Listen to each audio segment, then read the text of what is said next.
আসসালামু আলাইকুম প্রিয় শিক্ষার্থীরা, আশা করি তোমরা অনেক ভালো আছো।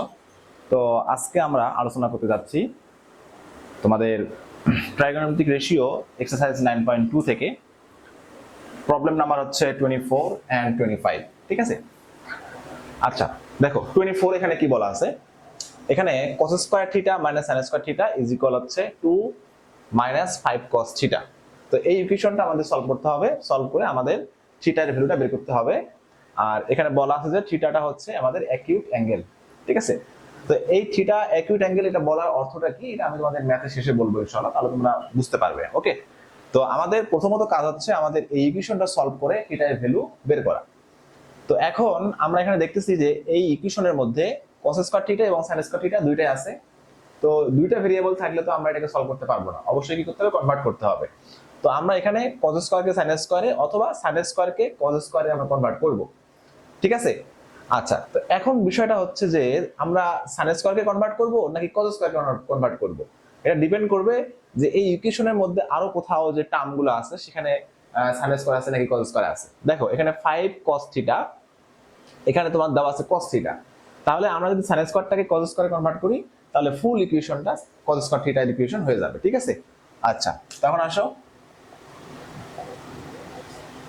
cos square theta minus sin square মানে হচ্ছে 1 minus cos square theta equal হচ্ছে 2 5 cos থিটা।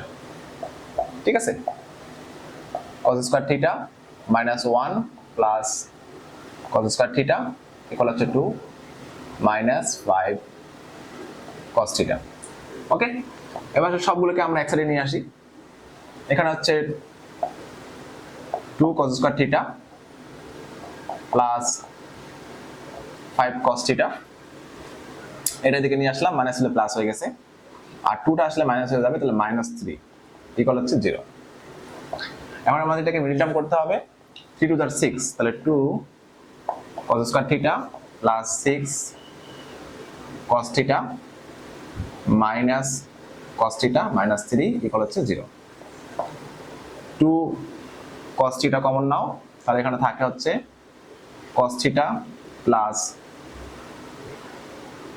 3 cos থিটা, এখান থেকে মাইনাস কমন নিলে আমাদের আসবে হচ্ছে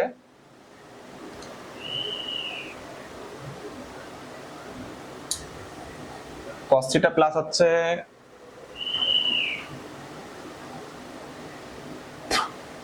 এখানে cos থিটাটা থাকবে না, আমরা তো cos থিটা কমন নিয়ে ফেলছি তাই না।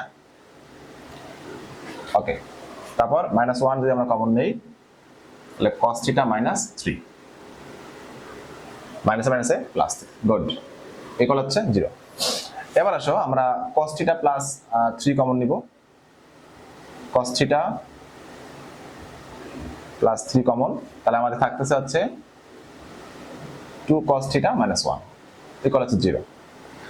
তাহলে যেহেতু এই দুটা টার্মের মাল্টিপ্লিকেশন 0, তাহলে এরা বোথ 0, তাহলে cos থিটা প্লাস 3 ইকুয়াল হচ্ছে 0 এন্ড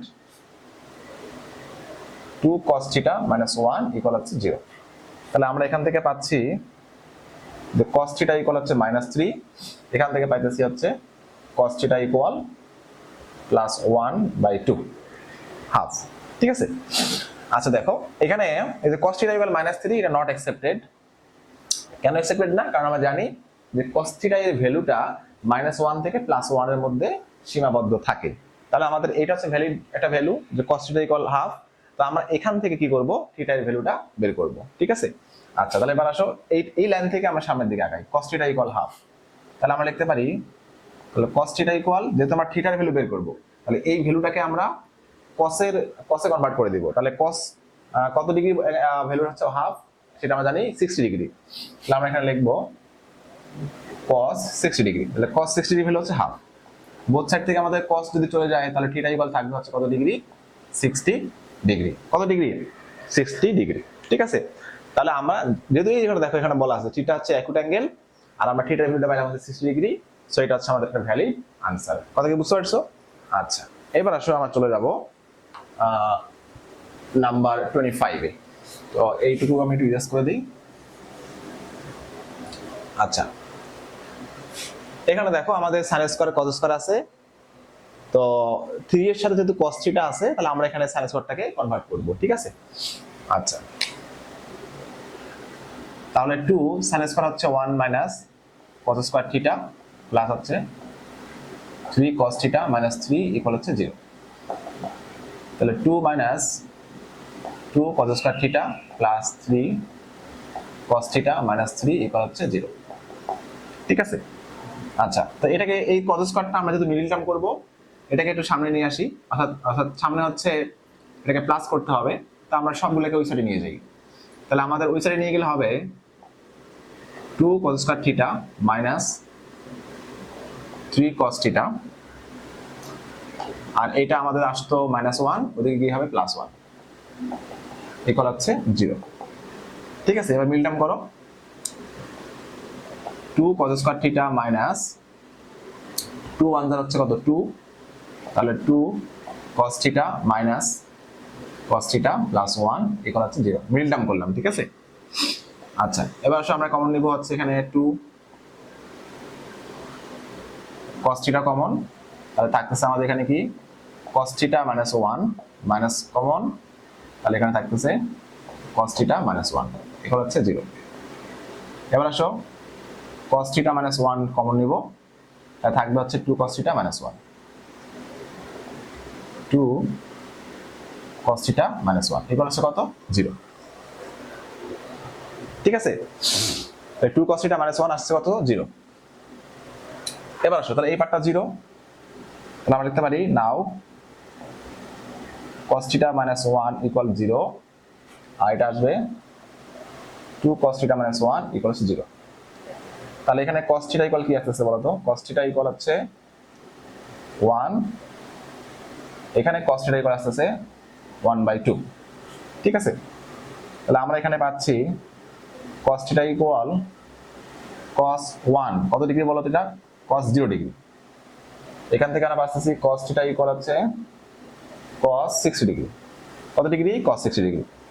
তাহলে এখান থেকে আমরা পেলাম থিটা ইকুয়াল হচ্ছে 0 ডিগ্রি, আর এখান থেকে আমরা পেলাম থিটা ইকুয়াল হচ্ছে কত ডিগ্রি 60 ডিগ্রি। দেখো তো থিটার ভ্যালু আমরা কয়টা পেয়েছি, দুইটা, আমাদের এটা 0 ডিগ্রি, এটা হচ্ছে 60 ডিগ্রি। কোনটা ভ্যালিড হবে, অবশ্যই 60 ডিগ্রিটা ভ্যালিড হবে, এটা নট অ্যাকসেপ্টেড। কারণটা কি, আমাদের এই যেখানে বলা আছে একটা কন্ডিশন, সেটা হচ্ছে থিটা হচ্ছে অ্যাকিউট অ্যাঙ্গেল হতে হবে। তো 0 ডিগ্রি অ্যাঙ্গেল তো 0 ডিগ্রি অ্যাঙ্গেলই, এটা তো অ্যাকিউট অ্যাঙ্গেল না। অ্যাকিউট অ্যাঙ্গেল হচ্ছে more than 0 degree and less than 90 degree. তাহলে আমাদের এটা হচ্ছে আনসার এখানে, হ্যাঁ ওকে, আসলে বুঝতে পারছো বিষয়টা।